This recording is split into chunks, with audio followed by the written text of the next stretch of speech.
You're listening to Financial Advisor Marketing, the best show on the planet for financial advisors who want to get more clients without all the stress. You're about to get the real scoop on everything from lead generation to closing the deal.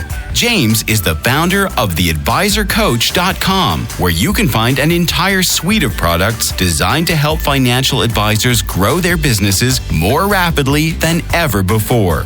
Now, here is your host, James Pollard. Financial advisors, I have a tremendous treat for you this week on the Financial Advisor Marketing Podcast.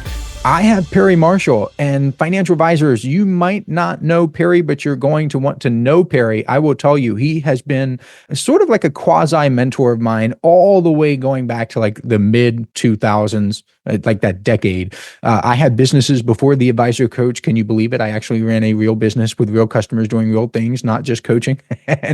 and Perry's material, specifically with advertising, was instrumental in my early success. And the lessons that he put in print for me and for all of his readers has definitely influenced me more than I can say. So I'm extremely honored to have Perry on the show. Perry, thank you so much. Introduce yourself, let people know what you're all about, and take it from there. Well, James, good to meet you. People in the marketing world know me as the guy that wrote the books on Google Ads 80/20. We also have a book on TikTok and local business advertising. And more broadly, people know me from my book 80/20 Sales and Marketing. And digital advertising was a huge boom between about 2003 and 2015, let's say. And Google came along and Facebook came along. And during that time, if you knew more than everybody else how to connect all those dots and how to push the levers, you could make money surprisingly easily. And one of the problems with a lot of marketers, or really entrepreneurs, is they get addicted to some certain way of doing things, or like some particular source of cash flow or some particular source of clients, and the number one is a very dangerous number, only having one source. And so as things like, depending on who and where you are, a 2008 crash or COVID or elections cause advertising prices to skyrocket and drown a lot of people. So all kinds of things going on in the universe cause things that used to work to not work. And the thing that I love about 80/20 is that 80/20 is forever. When I figured out Google AdWords back in 2002, 2003, so I wrote a book now known as Ultimate Guide to Google AdWords, sold 100,000 copies. I taught hundreds of thousands of digital marketers how to do what we call scientific advertising. And when I was doing that, what I knew that I was really doing was I was finding 80/20 levers in a Google account or a Facebook account or a TikTok account, or in a business or a spreadsheet or a financial report. And I was learning how to tweak those levers. And 80/20 is the most powerful concept in business. It stretches way beyond business. You can do more with 80/20 and a little bit of knowledge of 80/20 than you can with any other topic in business. And I say this again as somebody who's taught hundreds of thousands of entrepreneurs how to advertise and market and write copy and build sales funnels and attract customers. And my clients have built billions of dollars worth of businesses. But there is a difference, huge difference, between a person who applies tactics, like a crack addict, versus a person who understands principles and understands the levers behind the levers. So when the landscape suddenly changes, when March 13, COVID hits the United States and the whole country shuts down, you still have an operating set of principles. In fact, so let's talk about COVID for a second. When COVID hit, 2 weeks later, I did a program called Slingshot Recovery. And I had people that were literally spending their last $500. Like I don't even have grocery money after I whacked my credit card, to buy this thing from you. And we taught people how to ride the chaos, because 80-20 is based on chaos theory.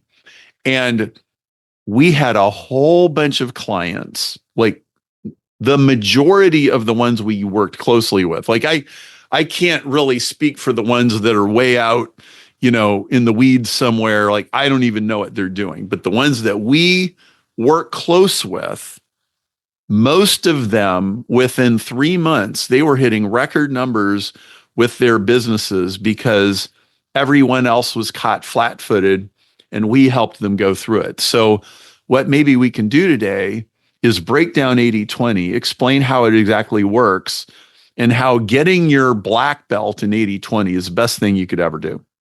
I feel like you're speaking directly to my soul now, because I just talked with some financial advisors about something similar to what you just said, where they're like, well, should I be doing video on LinkedIn? Should I do this? Should I do this? Like, why don't you focus on being a good communicator? Because the communication is the thing that will last you no matter what the advertising is. What do you mean when you say find the levers behind 80-20? What does that look like in practice? So 80-20 came from a guy named Pareto in Italy, who's an economist, and he was studying different countries and economies, and he found out that in every country, it didn't seem to really matter what their political system was or what their economic system was. 20% of the people owned 80% of the real estate, and 80% of the people owned 20% of the real estate, which meant person for person, the haves had 16 times more than the have-nots. And it seemed to be a law of nature. And he saw these numbers in all kinds of things. And it became known as the Pareto principle and later turned into 80-20. And so if you look at every single person who's listening, if I went in your office and I opened up your QuickBooks or your spreadsheets, I would find out that 20% of your customers produce 80% of your revenue, and the 80% of your customers only produce 20% of your revenue. But not only that, 20% of the 20% produce 80% of the 80%. Yep. And 20% of the 20% of the 20% produce 80% of the 80% of the 80%.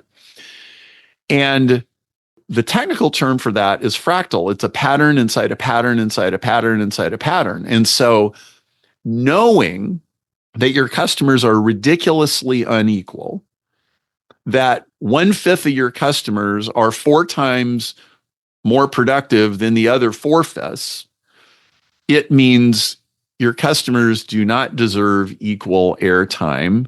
Their complaints are not equally important. Their outcomes are not equally important. They do not deserve equal attention. And there's a lot of squeaky wheels that don't deserve any grease at all. And that there's a lot of other wheels that may not be squeaky that deserve far more attention from you. And that it just keeps going up and up and up. So 80-20 says it's basically a law of physics that somebody is going to be as rich as Jeff Bezos. And the real game is multiplying the amount of wealth in the world. It's not carving it up like a pie and redistributing it. Because I was just having a conversation with somebody yesterday. The Soviet Union back in the day had 100% employment and bread lines. Yeah, totally. Communism for you.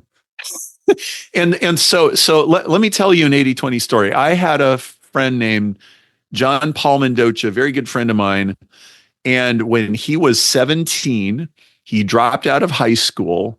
He hitchhiked to Las Vegas, and he became a professional gambler with a fake ID and the whole works. And after about 3 weeks in Vegas of living by his wits, he said, this professional gambling thing's quite a bit harder than I thought it was going to be. And he goes to a bookstore and he's looking at gambling books, and he runs into this guy named Rob who runs a professional gambling ring. And they get to talking, and he goes, do you think you could teach me what you do? And he said, for a percentage of your winnings, I can teach you what we do. So they shake on it. All right, we got a deal. Jump in the Jeep, John. We're going for a ride. So they're going down the highway. And John says, so how do I win more poker games? And Rob says, the way you win more poker games is you play people who are going to lose. And those people are called marks. You don't want to play other professional gamblers. You want the kid from Wichita who's just got $5,000 of inheritance money from his grandmother, and he's going to lost wages. And he goes, well, where do I find more marks? And he goes, here, I'll show you. Pulls into a strip club parking lot. They walk into a strip club. There's women, there's loud music, there's biker dudes. He sits John down at a table and he pulls a sawed-off shotgun out of his jacket, and he opens it up and he slams it shut, and it goes in the middle of this loud club. There's a few guys who are turning around like, whoa, who made that noise? And the club owner comes over. He goes, hey, what's going on over here? It's all right. Just teaching the lad a lesson. John, did you see those biker dudes who turned around when they heard that noise? And he goes, yeah. And he goes, don't play poker with them because they're not marks. Play poker with everybody else. Now that story is 80-20.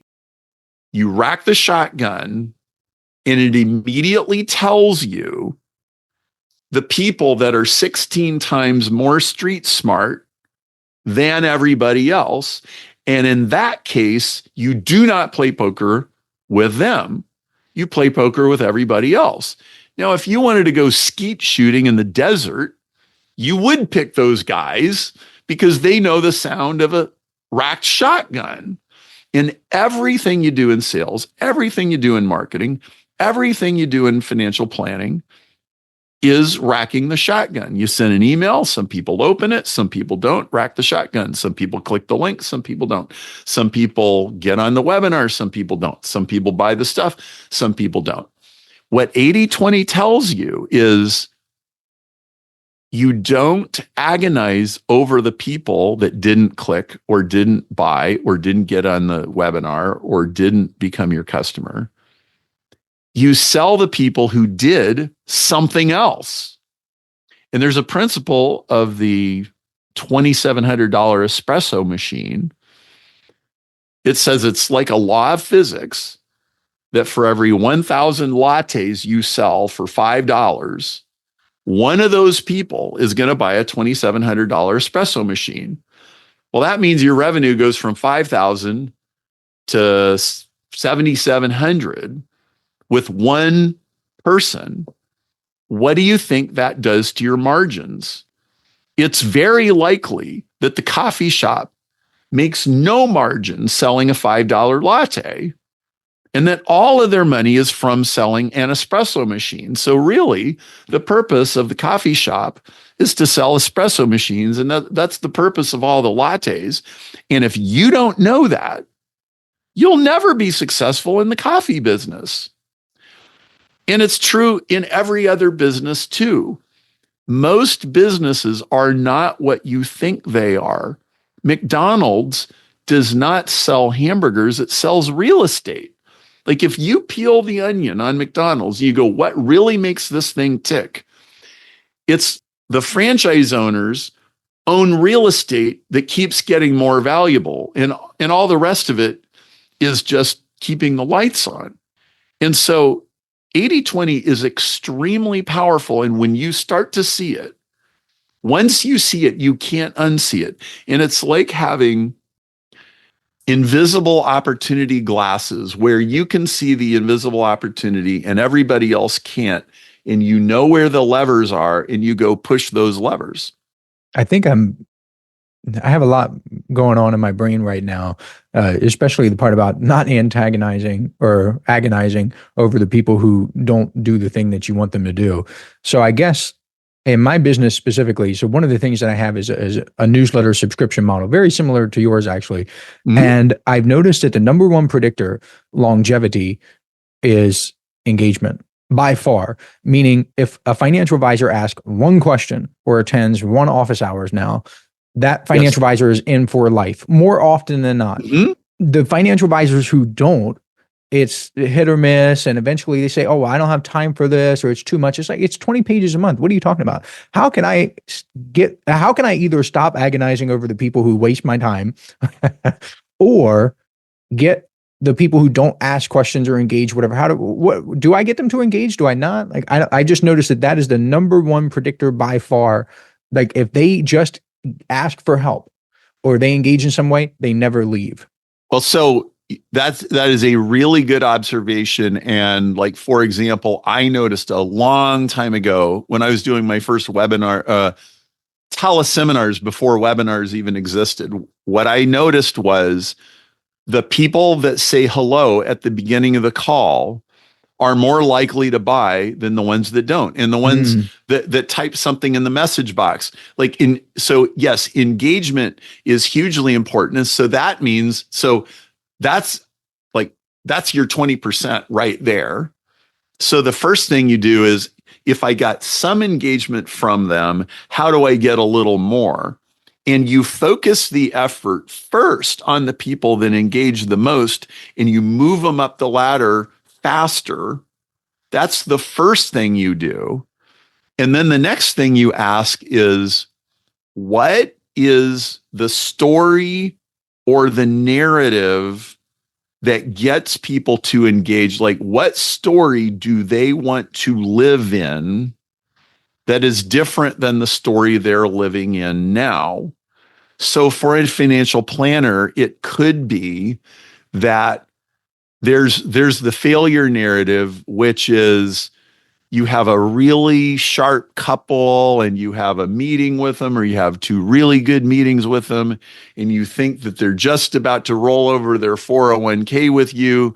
And then they say, oh, I found out my brother-in-law works for Northwestern Mutual and I'm going to do him instead. And then you're crestfallen.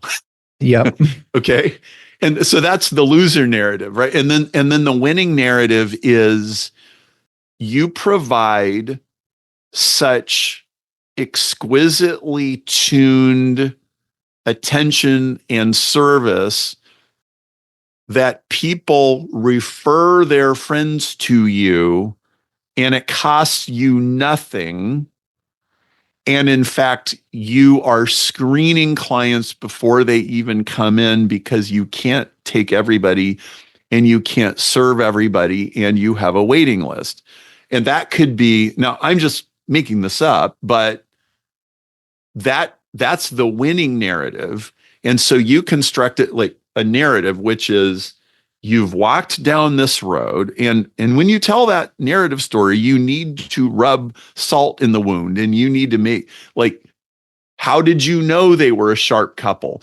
Well, it was her blouse, and it was his watch, and it was, he wasn't like your average 36-year-old guy. He had saved away something or other, and he had also been a Rhodes Scholar, or he'd been a black belt in martial arts, or one of these other like little indicators that you're dealing with a significantly above average person, and you fill in those details to where they can't stop paying attention, because it so resonates with the things that they knew but they didn't know that they knew.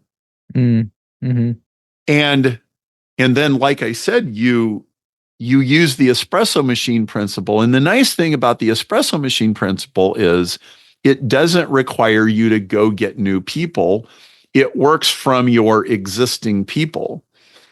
What a lot of people fail to do is engage enough with their existing clients, because they don't realize how unequal the level of engagement is with the engagers. The engagers will be 16 times more engaged than the non-engagers, and the super engagers will be 64 times more engaged. So 80-20 doesn't just tell you that 20% produce 80%. It also tells you that 1% produce 50%. 80-20 says that 1% of your clients will produce 50% of your profits. So that means that almost all businesses are taping dollar bills to a whole bunch of the boxes that are getting shipped out. Well, if you're taping dollar bills to boxes and you don't know it, then getting more customers only speeds the pace of you losing money. And this is why so many people are struggling. That makes a lot of sense.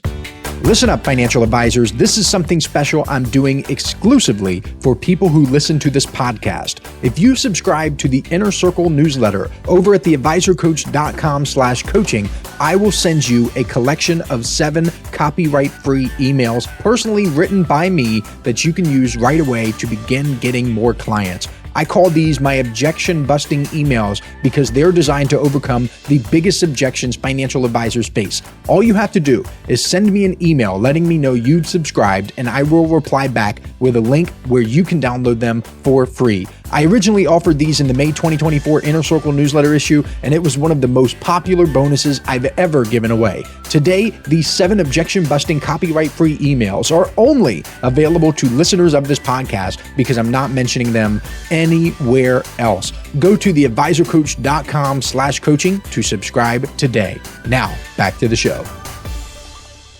I think one of the things I'm trying to put myself in the mind of a listener now, and I think financial advisors will think to themselves, well, I can't get someone 16 times as engaged because I can't charge 16 times the financial planning fee. If I charge 1% for assets under management, I can't necessarily charge 16. But I will tell you, one of the biggest levers I've been able to pull with financial advisors is instead of them trying to build relationships with clients directly, they build relationships with what marketers would call centers of influence, people who already have the audience. So if you have 5 relationships, real tight, strong relationships with people who each have 100 people in your audience, your niche market then you have 500 people through 5 relationships. So you have access to 500, I should say.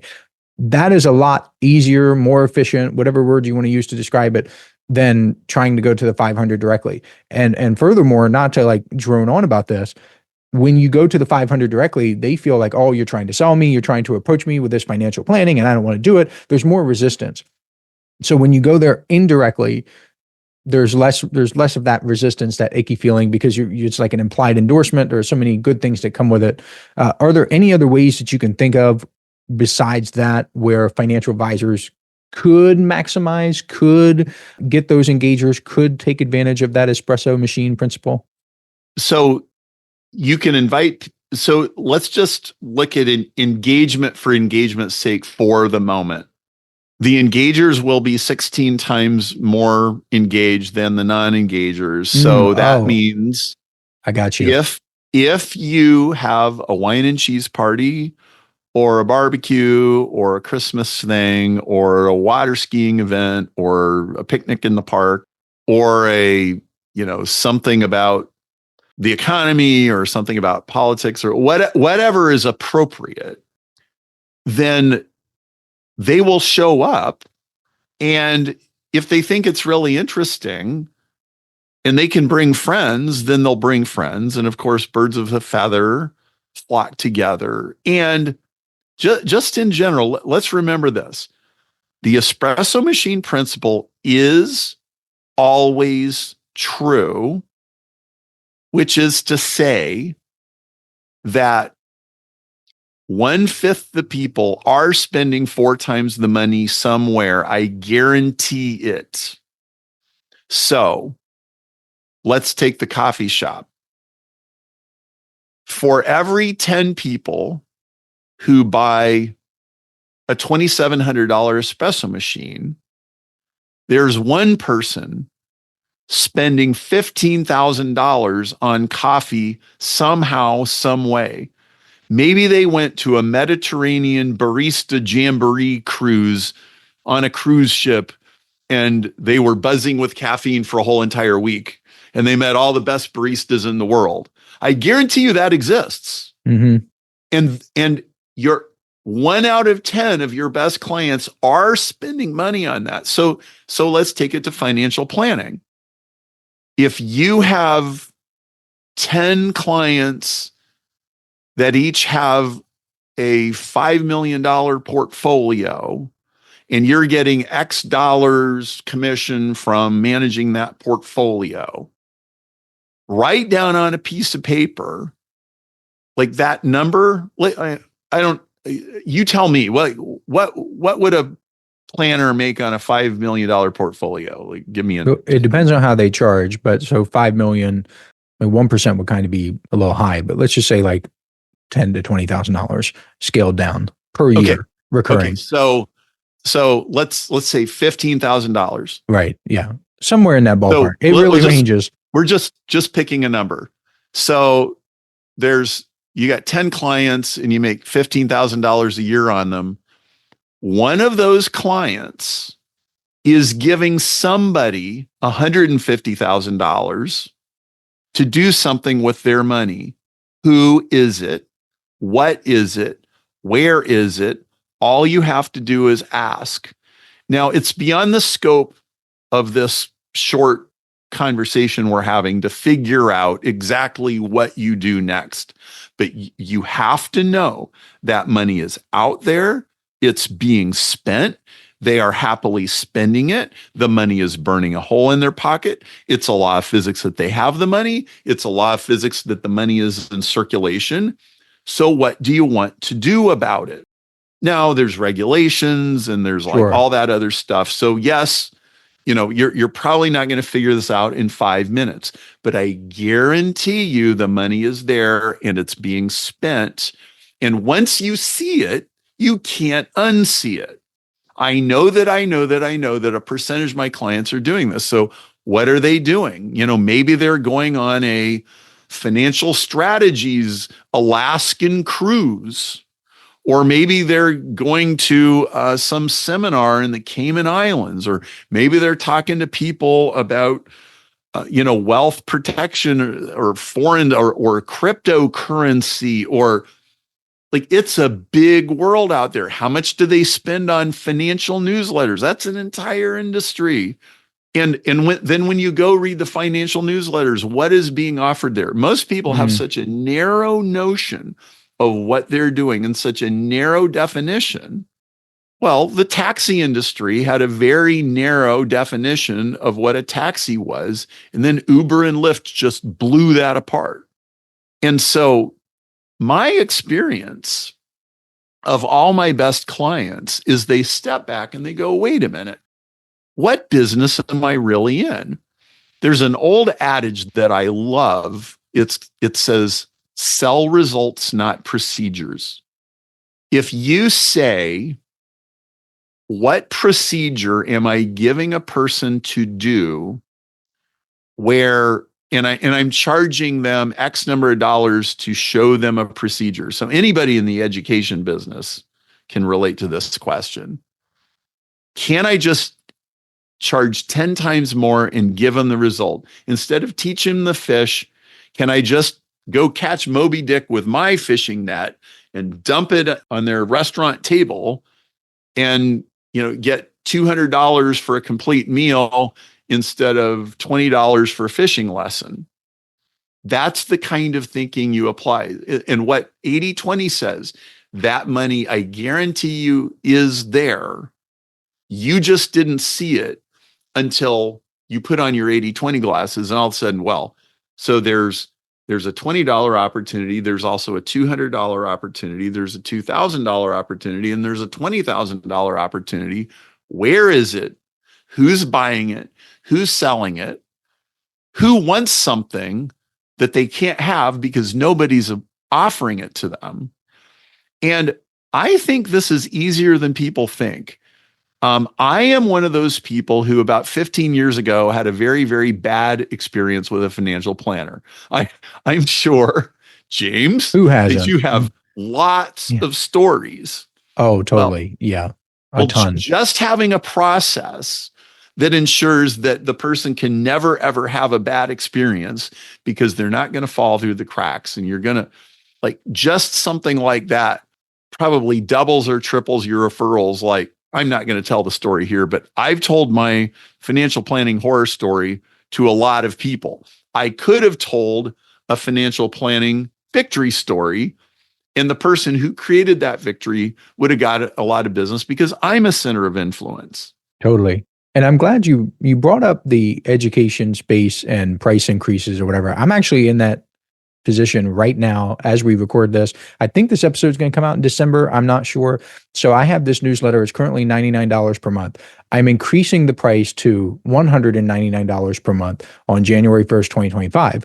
One of the reasons why I did that was I added more value to it, which is every month we get together on a Zoom call and we chat and hang out and things. And what's very interesting is only a few people attend those office hours. And it's like, what the freak?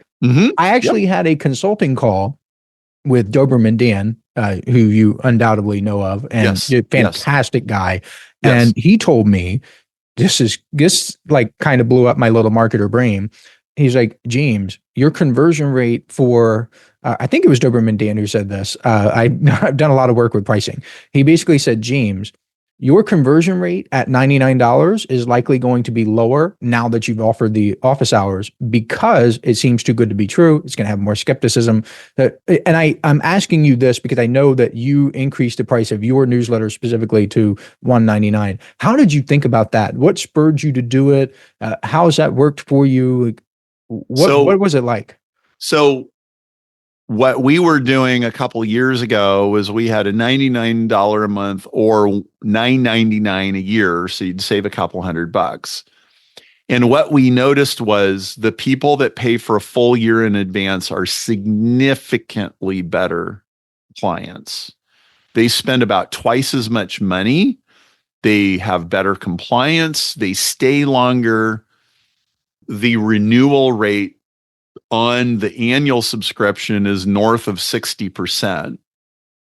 Whereas on the monthly, I think the churn rate is maybe 6 months. The average person stays 6 months and then they leave. So the retention is also better on the higher level, on the annual. So we just doubled the price of the monthly to further incentivize people. And that was a rack the shotgun for the serious people. $199 a month or $999 a year racks the shotgun for a person who can afford to spend $1,000.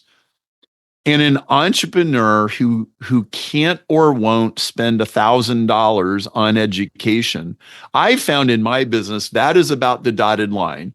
$1,000 is the dotted line between the real people and the fictitious people.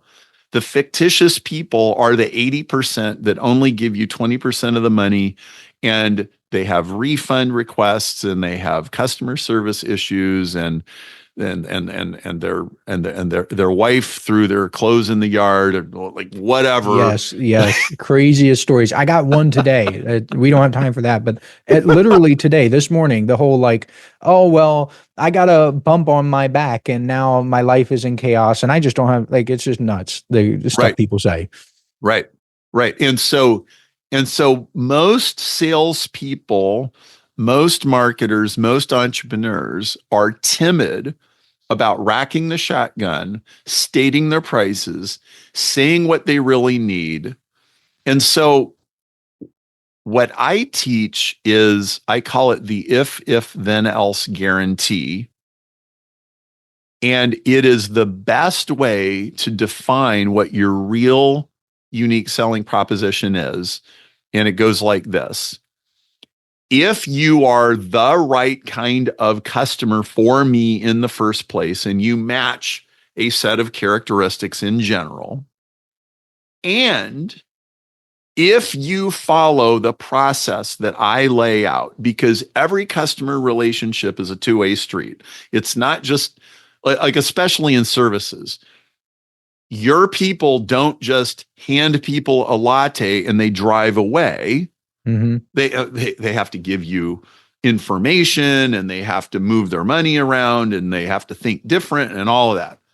And if you follow our process, then you will get X result. Like, these things will happen, or else, skin in the game, I give you your money back, or I have to run in front of 1,000 people in a Speedo swimming suit, or I have to hire an accountant to go sort out your mess, or something where they know that I, the vendor, have skin in the game, and I'm going to lose if they lose. And in a regulatory environment, you're going to have to massage this so that you're not getting yourself in trouble.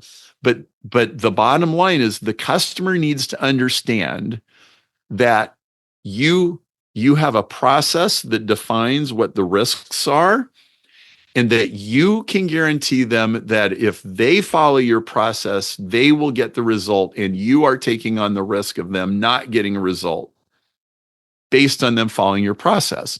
And the most important part is the second if. A lot of salespeople don't have the courage to boldly say to the customer, you have to follow my yellow brick road or this won't work. And if you won't follow it, I frankly don't want you, because they're too desperate, or they're too short-term minded, or they need to pay their car payment this month, or whatever. They get mealy-mouthed, and they're not upfront with the client about what this is really going to take. And so for a financial planner, you might say, we're going to have a series of meetings, and yes, we're going to dig into all these things, and it might even be painful, and a lot of clients are ashamed of certain things. I've seen everything. Yes. It's probably like going to the gynecologist. That's Lady, right. I've seen it all. Yep. Like, you cannot show me anything worse than, like, it's really okay. And you have to de-shame it. Well, like, whatever pain points are, you lay it out there, and you say, we're going to rip the Band-Aid off. We're going to drill into these problems. It's going to take some of your time. We're going to have to go through your files. Guess what? In about 6 months, you're going to see your account balances going up. You're going to start making money. We're going to get more contributions from your employer. In about 5 years, you are going to be so happy that you did this. And you paint a picture, because they are entering into a story, and you make it very clear. I'm not saying like drag them through, I'm not saying that. I'm just, be upfront about what is required. Don't be passive aggressive. Oh, I didn't really tell you we have to have these extra 5 meetings. That creates resistance. Yeah. Because that is racking the shotgun. Do they really want a result? Because it is, well, you get a client half onboarded, and then the whole thing fizzled out. How much money and time and resources and staff and everything else got spent for nothing, because somebody didn't have the courage to lay it all out? That is absolute gold. Perry, I want to be respectful of your time. By the way, financial advisors, I will say, in my experience, that sort of language, like, I've seen it all, you can't show me. When I put that in emails, when I put that in social media posts for financial advisors, that increases conversions, because it makes people more comfortable. I did research back in 2023, which found that the number one reason people don't hire a financial advisor is intimidation. And when you use language like that, you reduce the intimidation. So, Perry, thank you so much for your time today. How can financial advisors learn more about you? Where can they grab some of your fantastic resources? You should go to sell8020.com, SELL8020.com, and you can buy this book, 80/20 Sales and Marketing, which will absolutely change your life. You will see it. This book is 80/20 X-ray glasses. You will suddenly see the world a completely different way. You can buy it directly from me. It comes with a couple extra videos. Sell8020.com. It will totally change your life, and it will give you a grid that is still 100% as effective and current in 2030, 2040, 2050, 2060, 2070 as it is now. It does not go out of date. I wrote this book because when I wrote the Google books and the Facebook book, 80/20 was the grid that I used to figure all that stuff out. And I took a little gamble. I thought, are people going to want to know the secret sauce of figuring all this stuff out? And the answer was yes. And what 80/20 has done for me is it's racked the shotgun. And here's what 80 attracts for me. And this is why I sell this book for less than you can buy it on Amazon. I find that people who understand that the world runs on principles and not just a bunch of fleeting techniques are way, way better clients for me. And I love working with people that understand that the whole universe runs on principles. And if you understand principles, you have a tiger by the tail. And the 80/20 principle is the best principle that I can recommend. I agree. That's been my experience too with financial advisors as my customers/clients, by the way. Like, spot on. The 80/20 book has changed my life. Top 10 book for me, easily, by far. I started seeing it everywhere. What you've described has been my experience exactly. So financial advisors, make sure you get it. Thank you so much, Perry, for doing this. I appreciate you so much. And financial advisors, I will catch you next week. This is thepodcastfactory.com.